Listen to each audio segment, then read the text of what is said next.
Mesdames et messieurs, bienvenue sur l'heure de la révélation. Bonjour à toutes et à tous. Aujourd'hui, nous allons continuer notre message intitulé « Questions auxquelles seul Dieu peut répondre » deuxième partie. Mais avant d'évoluer, nous allons vous demander de bien vouloir vous abonner à cette chaîne si vous ne l'avez pas encore fait et n'hésitez surtout pas, cliquez sur la cloche de notification afin de recevoir un rappel et une notification chaque fois que nous publions nos messages et partagez le lien de ce message au maximum avec vos amis, vos bien-aimés, vos proches et soyez bénis. Alors mesdames et messieurs, comme nous avions dit dans le message précédent, il y a des questions auxquelles nous n'avons pas de réponse. Malgré nos prières, malgré nos jeûnes, malgré notre intimité avec le Saint-Esprit, nous n'avons pas de réponse à ces questions. Il y a des questions qui surgissent dans nos situations de vie. Il y a des questions qui surgissent, il y a des questions auxquelles l'on se heurte dans des situations, dans des circonstances de vie tous les jours, des questions auxquelles l'on n'a pas de réponse. Il y a des choses qui se produisent parfois autour de nous et nous nous posons la question, mais pourquoi Dieu a-t-il permis cela? Pourquoi Dieu a-t-il permis que cela arrive? Dieu existe-t-il toujours? Mesdames et messieurs, ce sont des questions auxquelles seul Dieu peut répondre. Imaginez par exemple une femme qui, après avoir longtemps prié, demandant un enfant. Dieu l'a béni finalement d'un enfant, mais voici que cet enfant meurt par la suite. L'on se posera certainement la question, pourquoi Dieu a-t-il permis cela? Pourquoi fallait-il que cela arrive? C'est une question à laquelle seul Dieu peut répondre. J'ai souvent l'habitude de dire aux gens de ne pas trop s'inquiéter, de ne pas trop se casser la tête sur des questions auxquelles ils n'ont pas de réponse, sur des situations qu'ils ne peuvent pas comprendre ou qu'ils ne peuvent expliquer. Vous savez, personnellement, il m'est déjà arrivé plusieurs fois de me poser la question, mais Seigneur, pourquoi?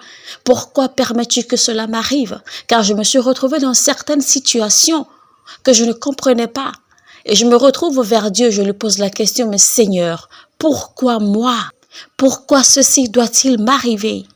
Pourquoi moi, Seigneur? Et je m'attendais à ce que le ciel me réponde. Je m'attendais à ce que le ciel me dise quelque chose. Mais le ciel est resté silencieux. Dieu est resté silencieux. Dieu est resté sans me dire mot. Grandissant comme une jeune fille, si on vous avait dit qu'à votre âge aujourd'hui, vous seriez déjà une femme divorcée, vous n'auriez jamais été d'accord. Car votre rêve était différent. Votre plan était de grandir, était de vieillir avec votre mari et de voir vos enfants autour de vous. En tant qu'homme marié, si on vous avait dit au début de votre mariage que votre femme, que votre épouse ramasserait ses effets et qu'elle vous abandonnerait, vous n'auriez jamais été d'accord. En tant qu'homme, si au début de votre vie ou au début de votre mariage, on vous avait dit que votre femme mourrait et qu'elle vous laisserait et que vous deviendrez veuf, à votre âge, vous n'auriez jamais été d'accord. Vous auriez certainement dit que non, jamais, que ce n'est pas possible. En tant que femme, si au début de votre mariage, on vous avait dit que vous alliez finir en tant que veuve, vous n'auriez jamais été d'accord, vous auriez dit que ce n'est pas possible. Si quelqu'un vous avait dit que vous perdrez tous vos enfants et qu'il ne vous en resterait qu'un seul, vous n'auriez jamais été d'accord. En tant que femme, en tant que jeune femme, si quelqu'un vous avait dit qu'à votre âge aujourd'hui, vous ne seriez pas mariée, vous ne seriez pas encore mariée, que vous ne seriez pas encore sous le toit d'un homme, vous n'auriez jamais été d'accord car vous aviez un plan différent. Et vous vous posez certainement la question aujourd'hui. Vous demandez certainement à Dieu, mais pourquoi? Pourquoi êtes-vous dans cette situation? Pourquoi êtes-vous encore à ce stade de votre vie? C'est des questions auxquelles parfois seul Dieu peut répondre. C'est pour cela qu'il arrive à certains moments de votre vie, il faut laisser l'amour agir. Il faut laisser l'amour intervenir. Vous savez, mesdames et messieurs, le livre des Actes n'a pas été écrit pour tout le monde. Je vais vous expliquer. Vous savez, c'est Luc qui a écrit le livre des Actes. Et Luc était un chirurgien. Vous devez aussi retenir que Luc ne faisait pas partie des disciples pendant que Jésus-Christ était vivant. Luc est devenu disciple de Jésus-Christ après la résurrection de Christ. Et donc, Luc était devenu disciple. Et disciple qui est différent en fait des apôtres. Il y a eu 12 apôtres après la mort de Jésus-Christ. Mais il y avait 70 apôtres avant la mort de Jésus-Christ. Maintenant, ils n'étaient même pas supposés être des apôtres car Jésus-Christ était le seul apôtre dans le temps. En fait, le terme apôtre signifie quelqu'un qui ouvre le chemin, quelqu'un qui ouvre la voie, quelqu'un qui trace la voie. Alors, Luc, d'accord, est devenu disciple de Jésus-Christ et les disciples étaient sous la couverture des apôtres. Alors, étant donné que Luc était un chirurgien et que les chirurgiens de nature sont très, très méticuleux, vous allez voir que le livre de Luc est très, très détaillé et beaucoup plus long. Luc a donc écrit dans le livre des Actes chapitre 1 verset 1 à Théophile, disant ceci: « J'ai parlé dans mon premier livre de tout ce que Jésus a commencé de faire et d'enseigner dès le commencement. » Donc ce livre, en fait, ce verset a été adressé à Théophile. Ce verset donc ne s'adressait pas à tout le monde, mais il s'adressait plutôt à Théophile. Et beaucoup de personnes dans le corps du Christ sont malheureusement des théophiles. Je vais vous expliquer ce que théophile en fait signifie dans ce contexte. Alors, le terme théo en fait signifie Dieu et le phile signifie amour. Donc, le mot théophile signifie amoureux de Dieu. Donc, le livre des Actes est écrit pour ceux qui aiment Dieu. Le livre des Actes s'adresse aux amoureux de Dieu. Donc, nous avons beaucoup parmi nous, beaucoup parmi vous également qui aiment Dieu, qui sont amoureux de Dieu. Si vous n'êtes pas amoureux de Dieu, il y a des versets dans la Bible qui vous énerveront. Des versets qui disent par exemple que Dieu a dit dans sa parole qu'il pourvoira à tous vos besoins. Et pourtant, vous êtes pauvre, vous êtes en difficulté, vous n'avez rien. Cela, naturellement, vous mettra en colère. Mais si vous êtes un amoureux de Dieu, quand vous allez traverser le livre des Actes, vous verrez un peu toutes les souffrances, toutes les tribulations par lesquelles les apôtres sont passés. Les apôtres étaient fouettés, ils étaient chicotés, ils étaient maltraités, ils étaient malmenés, ils étaient torturés, ils étaient emprisonnés, certains étaient même tués dans des conditions très tragiques. Et pourtant, ils sont demeurés amoureux de Dieu. Ils sont demeurés dans l'amour de Dieu. Il est vrai que vous vous retrouvez dans certaines situations de votre vie, vous me direz, pasteur, tu ne comprends pas ce que je traverse actuellement. Tu ne sais pas de quoi je souffre, tu ne sais pas ce par quoi je passe actuellement. Je souffre énormément. Vous vous posez beaucoup de questions, vous posez même des questions à Dieu. Parfois même, plus vous priez, plus vos problèmes croissent. Et quelqu'un m'a posé une question une fois, il m'a dit, mais pasteur, mais comment se fait-il que plus je prie, plus j'ai des attaques? Plus je prie, plus je remarque que les attaques s'intensifient autour de ma vie. Mais je lui ai dit, c'est tout à fait normal car tu es en train d'attaquer un royaume. Je lui ai dit, mais écoute, tu attaques un royaume, donc attends-toi à ce qu'il réplique. Donc quand tu les attaques, eh bien, ils viendront vers toi beaucoup plus forts et beaucoup plus fortifiés. Quand tu les attaques, ils t'attaqueront en retour également. Donc il est tout à fait normal que quand tu pries, plus les attaques s'intensifient. Parce que quand tu attaques, ils réagissent. Vous savez, quand vous ne priez pas, vous êtes tranquille. Eh bien, le diable également, il reste tranquille parce qu'il vous a déjà dans sa poche. Quand vous ne priez pas, vous ne faites pas de mauvais rêves parce que le diable vous a déjà dans sa poche. Quand vous ne priez pas, vous êtes tranquille. Vous ne mangez pas dans les rêves. Vous ne vous voyez pas dans les rêves en train de faire des choses bizarres parce que le diable vous a déjà dans sa poche. Mais quand vous commencez à prier, eh bien, vous commencez à vous libérer de ces emprises.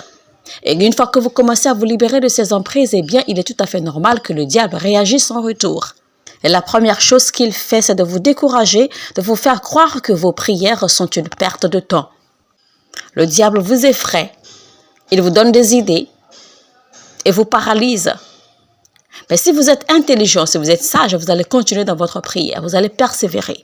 Car quand vous persévérez, vous allez remarquer que vous allez briser son joug sur vous, petit à petit. Car plus vous priez, plus il vous attaque et vous continuez, vous persévérez dans votre prière. Vous priez, il vous attaque, vous priez à nouveau, il vous attaque, vous priez à nouveau, il vous attaque. Vous allez continuer ainsi, car il arrivera un moment, ils seront fatigués et ils vous laisseront tranquilles. Il y a donc des questions auxquelles seul Dieu peut répondre. Je me suis posé la question suivante quand la Bible nous fait comprendre dans le livre des Actes, chapitre 12, verset 1. Il dit, « Vers le même temps, le roi Hérode se mit à maltraiter quelques membres de l'Église et il fit mourir par l'épée Jacques, frère de Jean. » Et voyant que cela était agréable aux Juifs, il fit encore arrêter Pierre. Alors je me suis posé cette question, pourquoi Dieu a-t-il permis cela? Seul Dieu a la réponse à cette question. Souvenez-vous du prophète Élie et de Élisée dans la Bible. Le prophète Élisée a accompli 32 miracles, pendant que le prophète Élie a accompli 16 miracles. Donc Élisée en a accompli le double de son père spirituel qui est Élie, qui a accompli 16. C'est Élisée qui avait recommandé à Naaman depuis sa chambre. Il n'avait même pas eu besoin de rencontrer Naaman avant de lui commander d'aller se baigner, d'aller se plonger 7 fois dans la rivière afin que sa lèpre puisse disparaître. Et pendant que Naaman a obéi au commandement d'Élisée, la lèpre a complètement disparu de Naaman et Naaman était complètement guéri. Mais voici quelque chose se produit. Dans le livre de 2 Rois, chapitre 13, verset 14, la Bible dit « Élisée était atteint de la maladie dont il mourut. Ce même homme qui a guéri la lèpre de Naaman, c'est la maladie qu'il a emportée. Ce même prophète qui a accompli 32 miracles, il a été emporté par la maladie. Il n'a pas pu survivre à sa maladie alors que c'est lui qui guérissait les malades. Mais comment cela est-il arrivé? Pourquoi cela devait-il arriver de cette façon? Seul Dieu peut y répondre. Alors, si le prophète Élisée était si puissant au point où les os de sa dépouille pouvaient même ressusciter les morts, comment se fait-il que cette puissance qui résidait en lui, même après la mort, n'a pas pu enlever la maladie qui était en lui? Je me suis posé cette question plusieurs fois, mais je n'y trouvais pas de réponse. Mais c'est une question à laquelle seul Dieu peut répondre. Car voici un homme rempli de l'Esprit de Dieu, rempli de la présence de Dieu, rempli de la puissance de Dieu pour guérir toute maladie. Et que même après sa mort, ses os, son squelette pouvaient encore guérir des malades. Ça veut dire que même après sa mort, sa dépouille, son corps, son squelette portaient encore la puissance de Dieu. Mais cet homme n'a pas pu être guéri de sa maladie.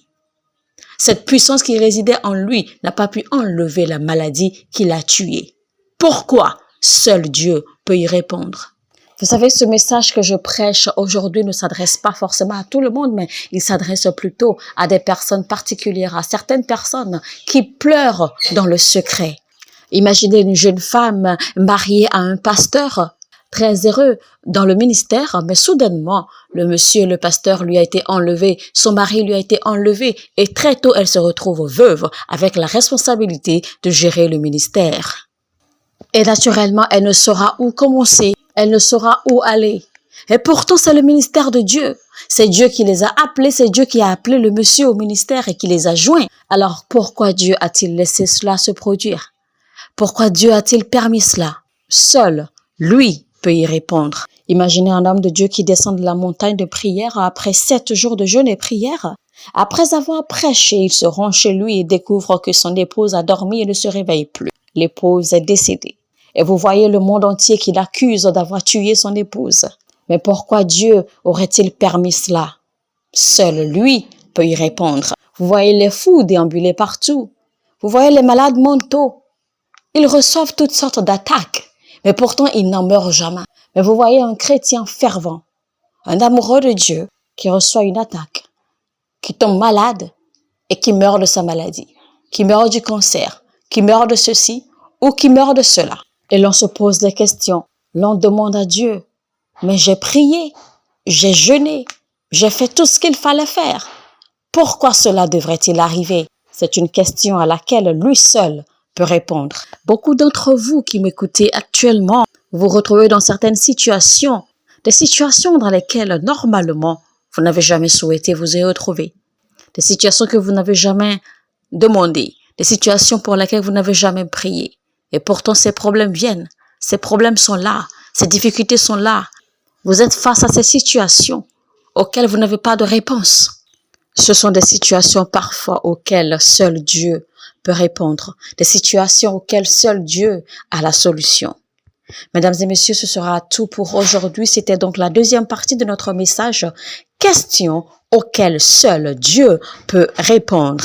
Nous espérons de tout cœur que ce message vous a encouragé. Si vous pensez qu'il y a des gens qui auraient besoin d'être également encouragés, n'hésitez surtout pas à partager ce message avec eux. N'oubliez pas d'appuyer sur la cloche de notification afin de recevoir un rappel dès que nous allons publier la suite, la troisième partie de ce message. Nous vous remercions infiniment de nous soutenir sur cette chaîne par vos abonnements. Aidez-nous donc à encourager davantage le corps du Christ ensemble et que Dieu vous bénisse abondamment.